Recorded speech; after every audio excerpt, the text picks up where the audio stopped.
Hello everyone, welcome back. This is Dr. Flora. Welcome back to Native Sunrise. I'm so happy to be back today. Good morning, good afternoon, and good evening to others. I'm here, as you can see, the creek is behind me. Hopefully you can hear me because it's very full, so the water is loud as it moves along the rocks. I'm going to try to keep the phone in a good position where you can see it in the background. But I'm so glad today to be back to share a new thought with everyone. And we've been talking about balance. It's always about balance in our lives.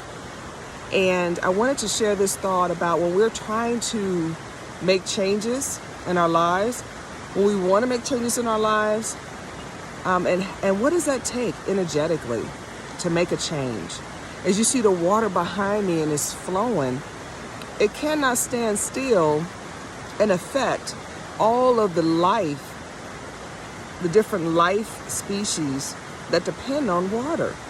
It has to move in a different direction. So if it was to stand still, like some lakes and ponds, they stand still, then it only affects that area, the life species, and supporting the life species of that area. But in order to get from one state to another, there must be movement.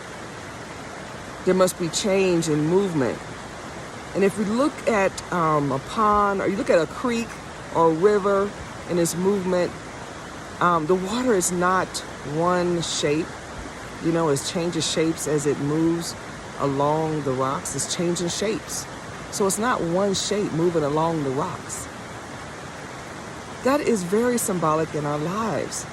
So in order to make the necessary changes in our lives, we must change our frequency. You hear that all the time, change the frequency.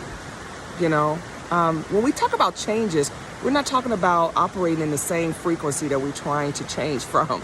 So if one person is angry, and they want to change out of being in an angry state all the time or in a sad state all the time, then they must go to a different frequency to change. So in order to come out of anger, one must incorporate more happiness in their life. Maybe a little bit more peace in their life, right? That's the opposite of anger. I mean, that's on the opposite frequency of anger. In order for one to come out of being sad all the time in their life, they must incorporate more joy. That's the opposite.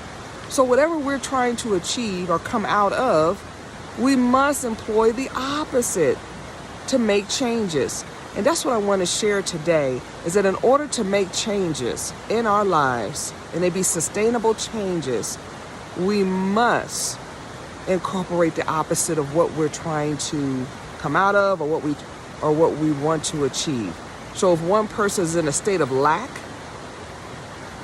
then you give more. That's the opposite. Yes, you give more. You say, well, what do I have to give? Your time. You have your time that you can give. Maybe you have some advice that you can give a person. But you find what you can give and you give more. That's the opposite of being in lack, right? And so the opposite of being lonely. If one is in a state of loneliness all the time, then to come out of, you don't stay in loneliness and hope that you will come out of it one day. You could, but that's not a good tactic. In order to come out of loneliness, then one must socialize. One must reach out to others, right? That's the opposite of being in a state of loneliness. So opposites make changes. And that's the message for today, is that in order to make changes in our lives, within ourselves, we must incorporate the opposite state. We must incorporate the opposite state of what we are currently in. So I hope that everyone enjoys this message today, and the background there of the creek that is so beautiful. I'm sitting here in nature, what we call, I'm getting my vitamin N Some people heard me say that before in the past, but it's so beautiful and necessary. So get your vitamin in today. I know we take our vitamins every day, our supplements and our electrolytes and all that stuff, but let's don't forget your vitamin in. Even if it's cloudy, get out there, right? Vitamin N is nature, vitamin nature. So get your vitamin in today so that you can feel good. I hope to see you again soon. Don't forget to hit the like button, share some comments, and subscribe if you haven't already. I like to hear how these are helping people. So share your good comments and subscribe so you can get upcoming videos. I'll see you again soon. Goodbye.